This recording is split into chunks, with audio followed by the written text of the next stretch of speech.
Going up the stairs after a knee replacement can seem like a daunting task, but for a lot of people, it's actually easier than they think, as long as you have one good knee, right? So here's how you do it.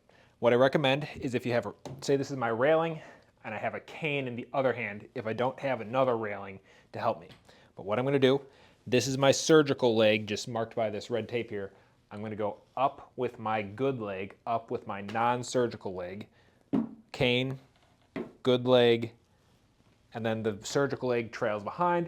That way, I don't really have to bend my knee to get up, right? So cane, railing, good leg, bad leg, right? To go down the stairs, what I'm gonna do is go down with my bad leg, my surgical leg first, right? Follow cane, surgical leg, good leg, right? The reason for that is look at how much bend my good leg is getting as I go down the stairs. It's also holding a lot of that weight, which is not going to feel very comfortable immediately after your knee surgery.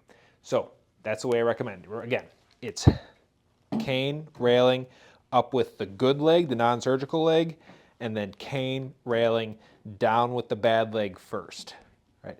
And you just repeat that process for as many stairs as you need to.